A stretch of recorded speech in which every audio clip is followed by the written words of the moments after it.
جو ancient Greek لوگ تھے ایجپٹ کے، ٹھیک ہے، ان کا ایک مذہبی ریچول ہوتا تھا کہ سردیاں جب آتی تھی تو روز چھوٹ جاتے تھے، اور جب وہ سردیاں سروائیو کرتے تھے تو آرٹیمس، یہ وہ ہے ساری کروم پہ بھی آپ کو مل سکتا ہے، وہ مون کو، آرٹیمس کو اپنی دیوی مانتے تھے، تو اس کو خوش کرنے کے لیے وہ کیک بناتے تھے مون کا، اوپر کینڈلز اور اپنی ایج رکھتے تھے کہ ہم نے سروائیو کر لیا، اور ان کا یہ ریلیجن کا ریچول ہوتا تھا، مذہبی ریچول ہوتا تھا، تو ادھر سے یہ کانسیپٹ سارا ادھر آیا۔ کوشچن نمبر 4 ہے، مصر میں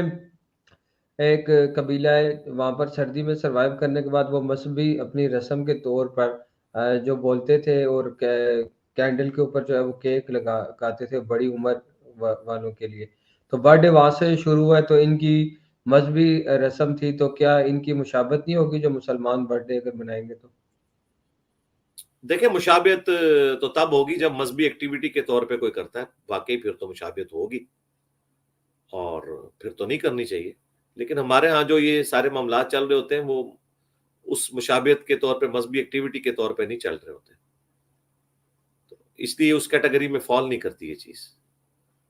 مشابہت والے معاملات تو کئی ایک معاملات میں اور جگہ بھی ہو جائیں گے، لیکن وہ چیزیں چل رہی ہیں، مثلا یہ جو سر مونڈنا اللہ کے راستے میں، یہ صرف مسلمانوں کے ہاں تو حج عمرے کے بعد نہیں ہے، ہندوؤں کے ہاں بھی سر مونڈا جاتا ہے، ریزیمبلنس سے کوئی فرق نہیں پڑتا،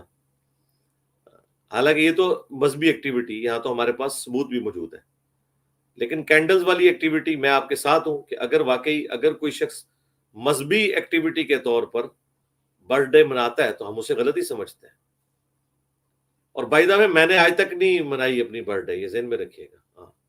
نہ میرے گھر والوں نے کبھی منائی ہے میرے حوالے سے، بے فکر رہیں، بلکہ ہمارے کچھ اسٹوڈنٹس نے کیا، میں نے ان کو منع کر دیا کہ یار نہیں، جو مذہب کی لیگیسی کو آدمی لے کے چل رہا ہوتا ہے نا، اس سے ریلیٹڈ کوئی بھی چیز اگر آپ منائیں گے نا، وہ مذہبی ایکٹیویٹی ہی بن جاتی ہے، اس لیے کوئی اس طرح کی حرکت کرنے کی ضرورت نہیں ہے، بالکل۔